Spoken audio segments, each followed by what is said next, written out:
بسم اللہ الرحمن الرحیم نحمدہ ونصلی علی رسولہ الکریم اما بعد۔ تعارف سورہ قمر۔ اس سورت کا نام سورہ قمر ہے اور قمر کہتے ہیں چاند کو۔ لفظ قمر اس سورت کی پہلی آیت میں ہی موجود ہے۔ یہ سورت قرآن پاک کی تلاوت کی ترتیب میں 54ویں نمبر پر ہے اور جو نزول ہے اس میں اس کا شمار 37 ہے، جس سے ایک تو یہ معلوم ہوتا ہے کہ یہ مکی صورت ہے، کیونکہ تقریباً 87 صورتیں مکہ شریف مکی دور میں نازل ہوئی، اور مکی دور میں بھی یہ درمیانی دور سے ذرا پہلے، ابتدائی دور سے ذرا بعد میں، ابتدائی اور درمیانی دور کے درمیان یہ نازل ہوئی ہے۔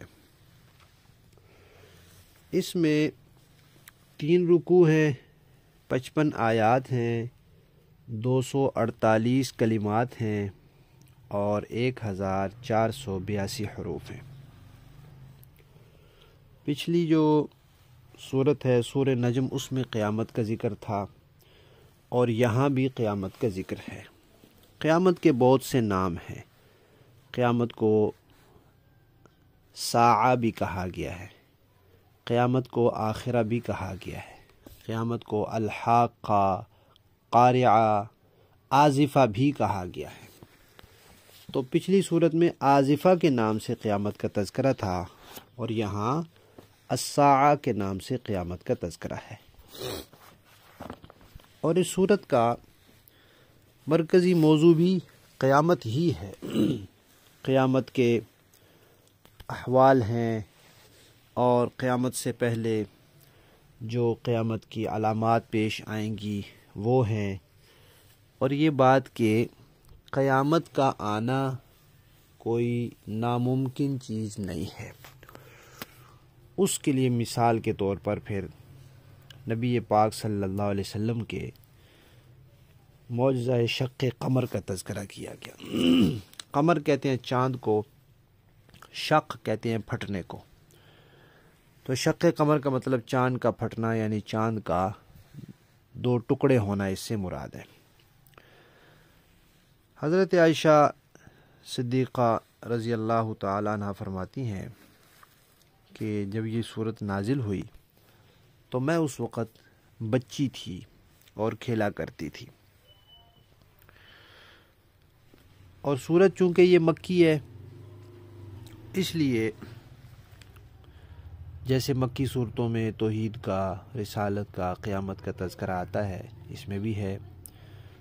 مکی صورتوں میں پچھلی قوموں کے تذکرے آتے ہیں، تو اس میں بھی قوم عاد، سمود، قوم نوح، قوم لوط اور قوم فرعون کا مختصر تذکرہ ہے۔ اور یہ بات اہمیت کے ساتھ ذکر کی گئی ہے کہ اللہ تعالیٰ نے اس قرآن پاک کو آسان بنا دیا ہے، تو اب کوئی ہے جو اس سے نصیحت حاصل کر لے؟ قرآن تو نصیحت کی کتاب ہے، نصیحت حاصل کرنے کے لیے ہے۔ اسی قرآن کی، توحید کی، رسالت کی، قیامت کی دعوت تبلیغ کے لیے نبی پاک صلی اللہ علیہ وسلم فکر مند رہتے تھے، سرگرداں رہتے تھے اور کوشش کرتے رہتے تھے، اور اسی دعوت کی وجہ سے منکرین اور مخالفین جو ہے وہ آپ کو طرح طرح سے ستاتے رہتے تھے، ایذائیں دیتے رہتے تھے۔ ایک مرتبہ حج کا موقع تھا تو نبی پاک صلی اللہ علیہ وسلم مینا میں تھے۔ آپ نے وہاں لوگوں کو دعوت دی، توحید کی اور اپنی نبوت پر ایمان لانے کی، تو انہوں نے نبوت کی نشانی طلب کی۔ اب بعض کتابوں میں یہ لکھا ہے کہ باقاعدہ منصوبہ بندی کی ابو جہل وغیرہ نے، اور خود بول کر کہا کہ بھئی اگر آپ چاند 2 ٹکڑے کر دیں تو ہم آپ پر ایمان لے آئیں گے۔ مقصد تھا کہ نہیں کر سکیں گے تو یہ اتنے لوگ جو حج کے لیے آئے ہوئے ہیں ان سب کے سامنے یہ سچے ثابت نہیں ہو سکیں گے، اور بعض کتابوں میں یہ ہے کہ انہوں نے بس صرف یہ کہا کہ کوئی نشانی دکھا دیں، تو نبی پاک صلی اللہ علیہ وسلم نے فرمایا کہ آسمان کی طرف دیکھو، اور اشارے کا بھی تذکرہ ہے کہ دیکھا، اور آپ صلی اللہ علیہ وسلم نے اشارہ فرمایا یا صرف دیکھا تو چاند 2 ٹکڑے ہو گیا۔ اب جب 2 ٹکڑے ہو گیا تو وہاں سے ایک ٹکڑا دائیں جانب جو اس جگہ کے لحاظ سے مشرق بنتی تھی، اور ایک دوسرا بائیں جانب جو اس جگہ کے لحاظ سے مغرب بنتی تھی، ادھر چلا گیا۔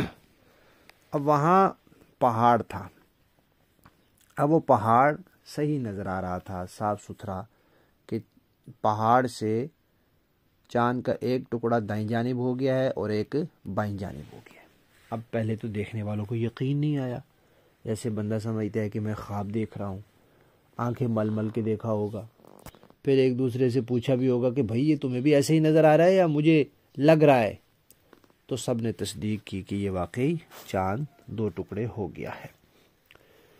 پھر جو قافلے دائیں بائیں باہر گئے ہوئے تھے وہ جب پہنچے تو ان سے پوچھا گیا، کیونکہ رات میں عرب کے قافلے ابتدائی رات میں سفر بھی کیا کرتے تھے، اور چاندنی رات ہوتی تھی تو چاند کی طرف توجہ ہوتی تھی، تو انہوں نے بھی تصدیق کی کہ واقعی ہم نے بھی دیکھا ہے چاند 2 ٹکڑے ہوا۔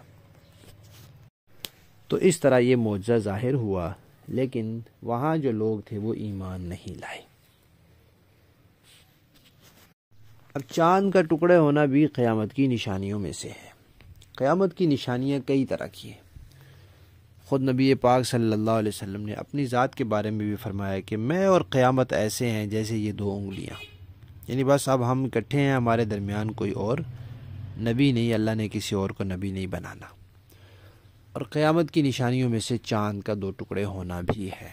یہ نشانیاں قیامت سے کچھ فاصلے پر ہیں، کچھ نشانیاں اس سے ذرا اور قریب آئیں گی اور کچھ قیامت کے بالکل قریب آئیں گی۔ جیسے یہ چاند 2 ٹکڑے ہو گیا، ایسے ہی قیامت میں ہر چیز پھٹ کر ختم ہو جائے گی، سورج، ستارے، سیارے، سب نظام درہم برہم ہو جائے گا۔ اب دیکھنے والے ایمان نہیں لائے، الٹا انہوں نے یہ کہہ دیا کہ لو جی، پہلے تو محمد کا جادو زمین پر چلتا تھا، اس کا جادو تو آسمان پہ بھی چلنے لگا، اور ہم جادو پر بھلا کیوں ایمان لائیں؟ نعوذ باللہ، استغفر اللہ۔ اب لوگ اس معجزے پر اعتراض کرتے ہیں، کچھ کہتے ہیں یہ پیش ہی نہیں آیا، حالانکہ قرآن پاک میں آ گیا ہے، اس کا تذکرہ صحیح احادیث میں آ گیا ہے، اور مسلمانوں میں یہ اس وقت تواتر سے خبر چلی آ رہی ہے، تو اس کا انکار کوئی معقول بات نہیں ہے۔ دوسرا اعتراض یہ کیا جاتا ہے کہ یہ کیسے ہو سکتا ہے کہ ایک اتنا بڑا سیارہ چاند وہ ٹکڑے ہو جائے اور پھر جڑ جائے؟ تو یہ اللہ تعالیٰ جب اپنی قدرت سے چیزیں دکھاتے ہیں تو اللہ تعالیٰ کی قدرت سے باہر نہیں ہے، اور کوئی دلیل بھی اس پر نہیں ہے کہ کوئی سیارہ 2 ٹکڑے ہو کر دوبارہ جڑ نہیں سکتا۔ آج تک کوئی دلیل اس پر قائم نہیں کی جا سکی۔ پھر بعض حضرات یہ کہتے ہیں کہ یہ اتفاقی تھا، اس کو آپ معجزہ کیوں کہتے ہیں؟ سیارے ٹوٹتے رہتے ہیں کائنات میں۔ تو جواب یہ ہے کہ قرآن پاک نے اس کو نشانی اور معجزہ قرار دیا ہے، تو بھلا قرآن کو جھٹلانے کی کیا ضرورت ہے؟